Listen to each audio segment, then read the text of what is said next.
Hello once again, YouTubers. This is Even Ball. It is Wednesday, September 24th, 2014, and I've got another batch of games here for you, so let's get right on it.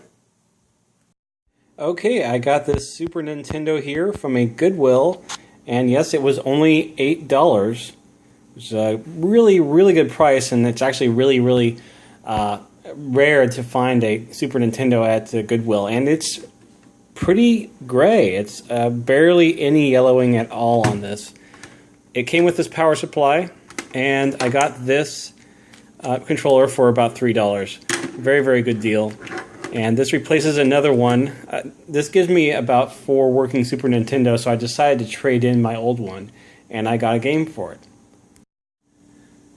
Okay, so after that Super Nintendo find at the Goodwill, I had too many Super Nintendo, so I decided to trade one in, and I got TMNT 4 Turtles in Time.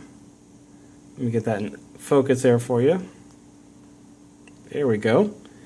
Yeah, this is a great game, of course. It did not cost me $44.50. It actually cost me less than $10 after all the trade-ins I did.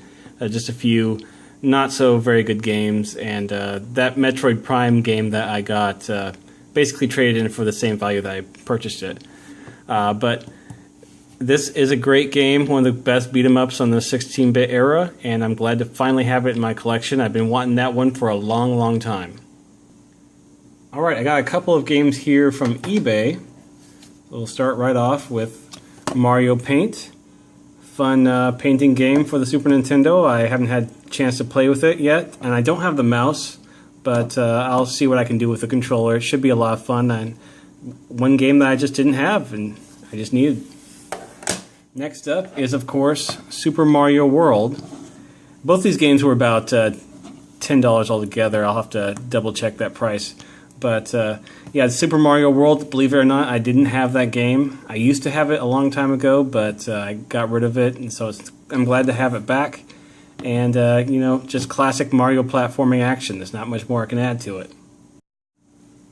Okay, at the Goodwill outlet, once again, I got this Super Nintendo game, Donkey Kong Country 2 Diddy's Conquest. Now, I already had this game, but this is a label upgrade. As you can see, the label is in pretty good shape. And this is my original, which is not in the best of shape. So I'm glad to have finally got a label upgrade, and I'll probably trade that at some point in the future. Okay, real quick, I got these two items at half price, after half the mark price at Goodwill. This General Knowledge Pre-Computer 1000 cartridge, very strange cartridge for a little laptop type computer. Don't know much about it, and I will try and find one of the computers that this goes to. That's pretty cheap. It's from VTech, but from the late 80s. So pretty interesting. And this, of course, is Tomb Raider 3 official player's guide, which is only $1.50, so not bad at all.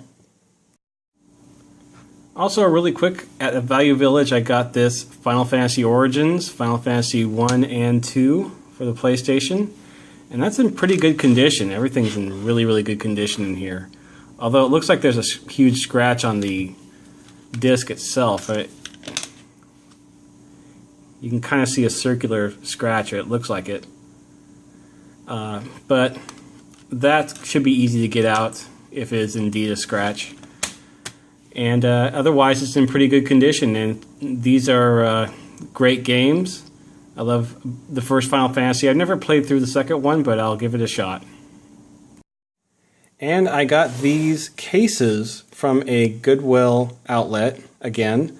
These aren't DVD cases, though. These are actual PS2 cases, and they were sold to me by weight, so it actually came up to less than $1 for all of these cases.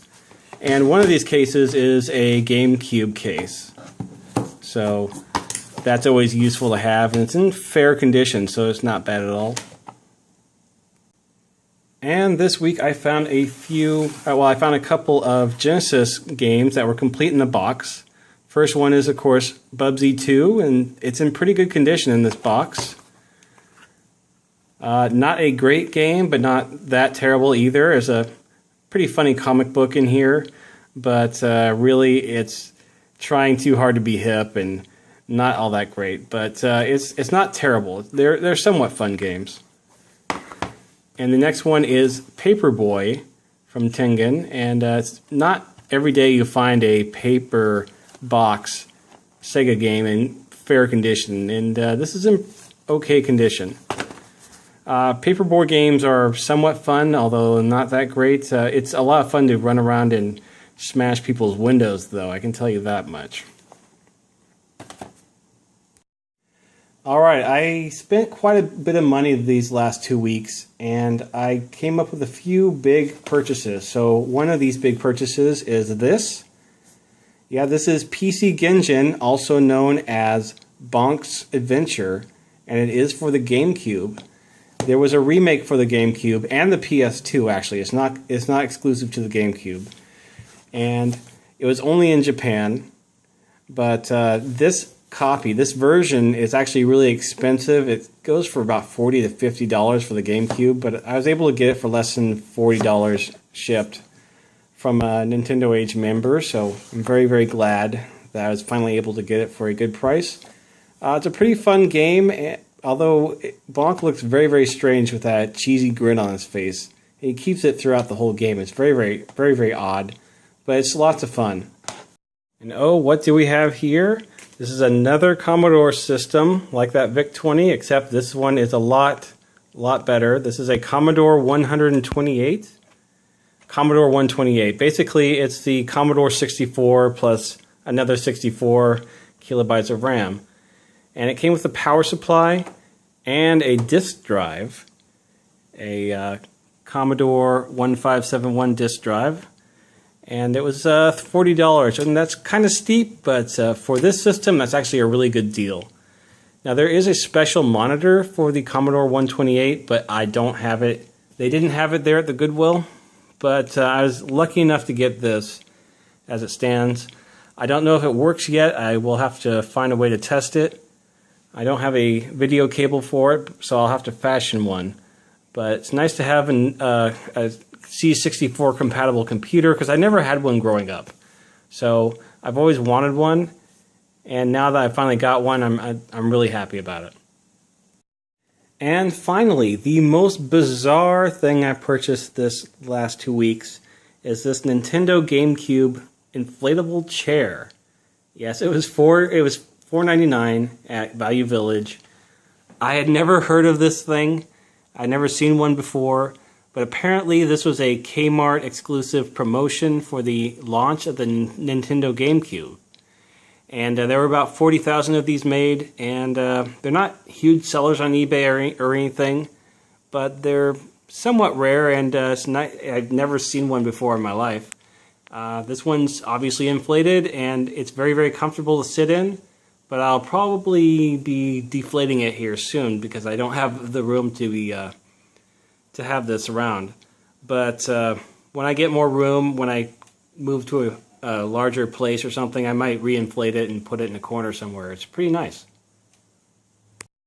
Well, that is a crazy couple of weeks of game purchasing. I hope to not spend so much money this next week, and I'll be back with some more games. Hopefully I will try and keep it under $50 if I can. Anyways, thanks for watching.